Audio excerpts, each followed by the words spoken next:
and I'm grade 8. Guys, have you ever heard a story about Tangkuban perahu? Are you guys ever visit that? If you haven't, I will tell you the story behind. Once upon a time in West Java, Indonesia, lived a wise king who had a beautiful daughter. Her name was Dayang.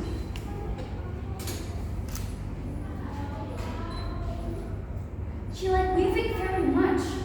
Once, she weaving a cloak, and one of her tools fell to the ground. At the time, she was too tired and she was too lazy to take it, and she just shouted out loud, "Hey, anybody there? Bring me my tool. I will give you a special present. If you are female, I will consider you as my sister. If you are a male, I will marry you." Suddenly, a male dog, its name was Tumang, came. He brought her the falling tool, and Dayang was very surprised and she regretted her word, but she couldn't deny it. So she had to marry Tumang and leave her father. And then they lived in a small village. After several months later, they had a son. His name was Sangkuriang. Sangkuriang is a healthy and handsome boy.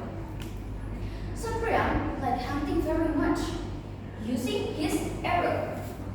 Then he went hunting to the wood, and Tumang always with him. In the past, there were so many deer in Java, so Sangkuriang often hunted for a deer.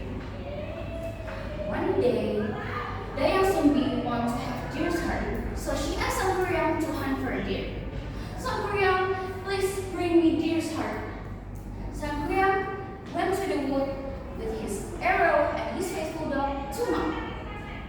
After several days in the wood, Sangkuriang couldn't find any deer. They were all disappeared, and Sangkuriang was very exhausted and disgraced, but he didn't want to disappoint his mother. So he killed Tumang, too. But he didn't know that Tumang was his father, and he broke Tumang's heart and gave to his mother. But Dayang knew that it was Tumang's heart. She was so angry and she couldn't control her emotion. And she hit Sangkuriang's head. "Sangkuriang!" And Sangkuriang was wounded.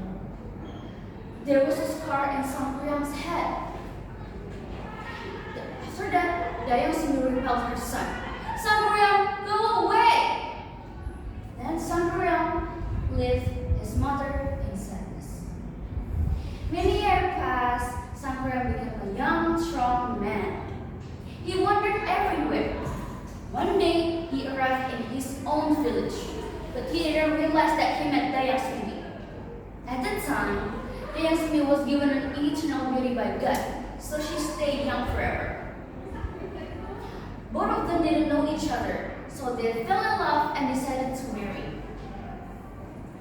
But Dayang recognized the scar on Sangkuriang's head. She knew that Sangkuriang was his son. She already told him, but he didn't realize it. "Sangkuriang, you are my son, and I am your mother."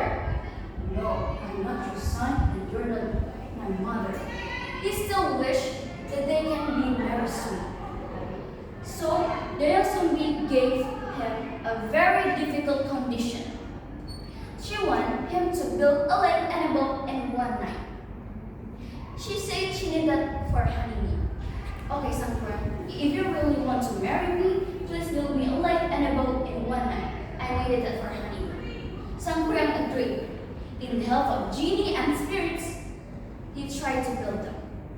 By midnight, he had finished the lake by building a dam in Citarum River.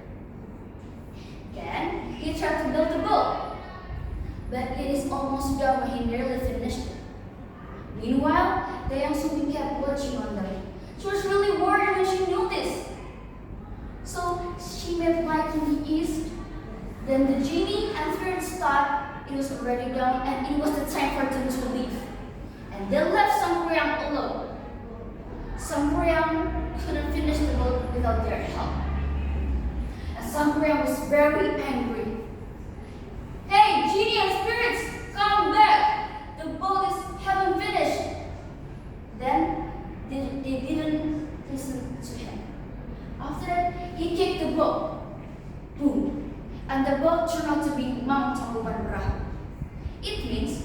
upside down boat.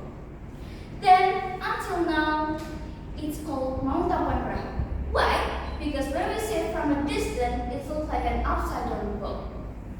Yeah, what do you guys think about the moral value of this story?